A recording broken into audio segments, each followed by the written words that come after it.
To add new items in bulk, we go to catalog. Under catalog, if we want to set up new items that haven't been set up in Marketplace yet in bulk, we go to add items.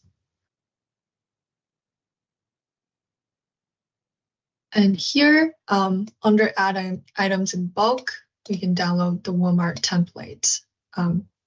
Then here, it'll take us to this page. We can create new items. Select the fulfillment method as Walmart fulfilled, and then download the full setup template. So select the category that we're using. Then select, and then download after the category is selected.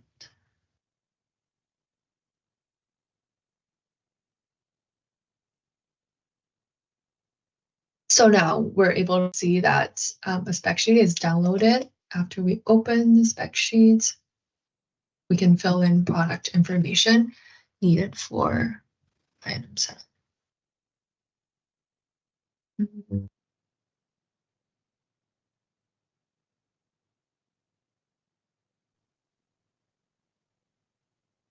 So now we're in the spec sheet that we just downloaded from Seller Center.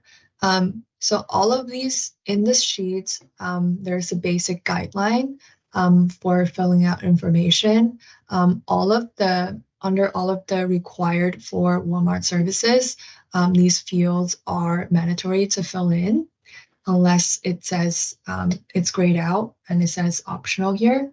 And if you just keep scrolling, there are a few fields that says required.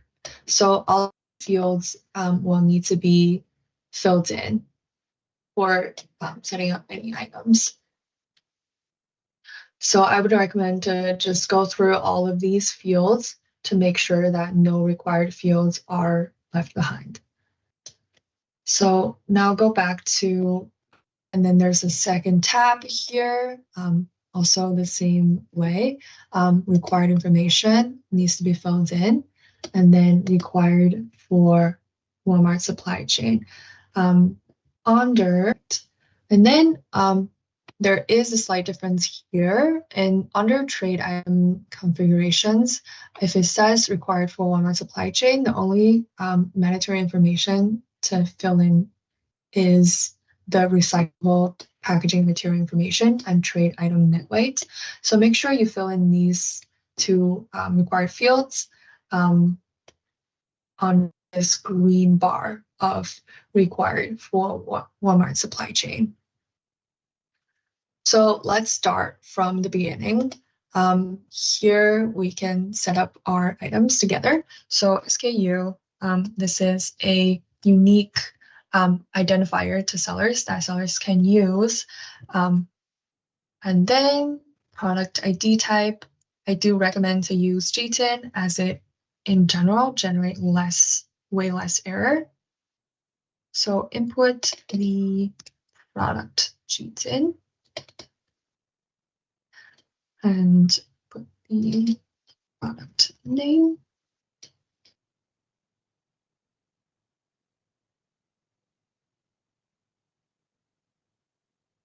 And then just selling price 400, product tax code.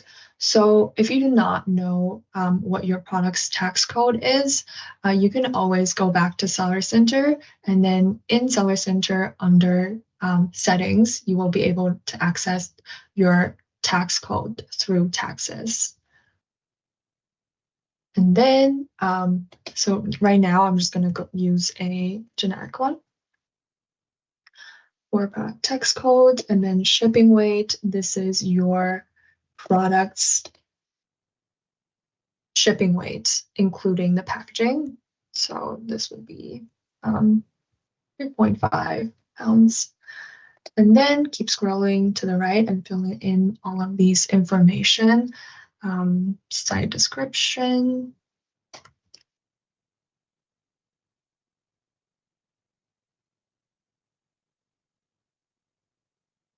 So do keep in mind that all of our content will be automatically translated into French. So these fields are optional.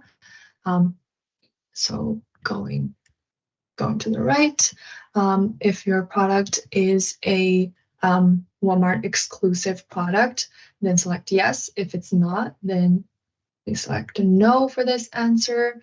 And then the contain battery type of your product. So these are all of the, you don't see the drop down box. If your product does not contain a battery, I would say select the does not contain a battery and then input your manufacturer part number. So keep scrolling to the right. This is another required field for compliance verification. So here under hazardous material, whether your product is made of hazardous material, whether it is TDG regulated, and then under TDG classification, if in the drop-down boxes, you do not see your products fall into any of the classifications, then select 9 miscellaneous products. So keep scrolling to the right. This field is conditional. It's only required if you have filled in yes for the hazardous material indicator. So yeah, I would recommend to go through all of these fields before you go to the next tab to make sure you have all of the information required ready. So after we fill in all of these fields, we go to trade item configurations, and then input the same SKU. Sure. Yeah, sir. And then country of origin. This is another drop-down boxes that you can select. And then let's say it's from Canada. Under orderable GTIN and each GTIN, input the same GTIN of your product GTIN again. And then here, input the product dimensions. So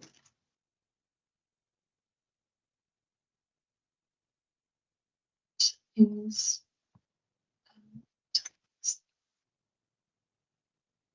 So keep going to the left, keep going to the right. Here, these fields are not actually required. And if you keep scrolling to the right, we reach these two fields, recyclable packaging material information and trade item net weight. These are drop-down boxes. So select the material that you use to package your product and the net weight for your box. So here, I'm going to input 2 kg and then packaging material image. So here, it asks for an image URL for the packaging that you use. If you do not have this image handy, you can always go search for a picture of the similar packaging that you use. So after we fill in this field, we can go to trade item net weight. And then here the unit is kg. So here just put in how much your product on this spec sheet is ready and completed. I would save this. So yeah, and then I would save this. And then so drop this sheet that we just completed.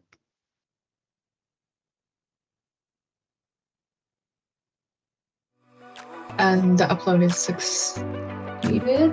We go to next and select import items.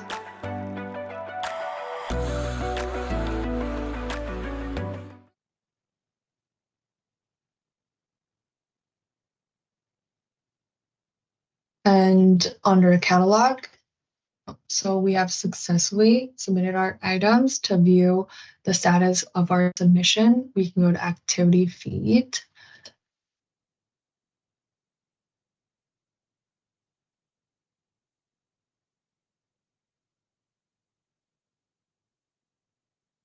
So here we're able to view what we just submitted. and it is submitted and still pending. Usually the processing takes 3 to 5 minutes. So, and then we can see our past submissions here. So once it's done, you should be able to see here it says processed. If there are errors that we've made, you should be able to see it here under error report. You're able to download the errors, and then it'll give you a clear indication of what went wrong, so you can go back to your sheet and fix it. Yeah, so we have an error. So right now the status is there's an error, so we need to fix that error. So we can download the error report. So open that error report.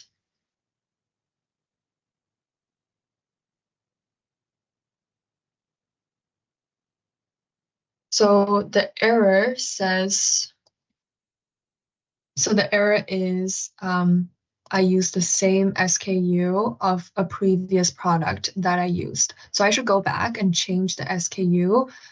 So it is a unique identifier in my Seller Center. So I would just go back and fix. So I went back to my spec sheet and then I changed up the SKU to ASER1 so it doesn't overlap as the previous item that I set up. And now I've saved this spec sheet and then I'm ready to upload them again. So I would go back to add items again and drop the spec sheet that I just fixed here. Next, click import.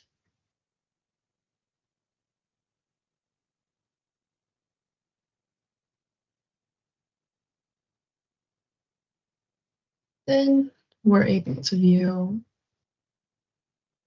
the activity feed again.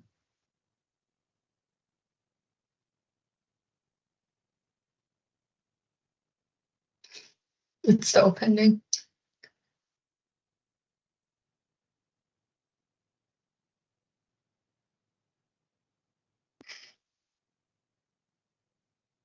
Okay, so now the item is processed. This means without an error. So this means that this item is now set up in Walmart Marketplace.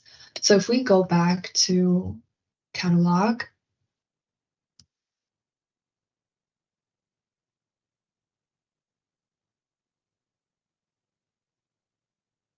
we're able to search this item by its GSIN or by its SKU. So here, just search up this item.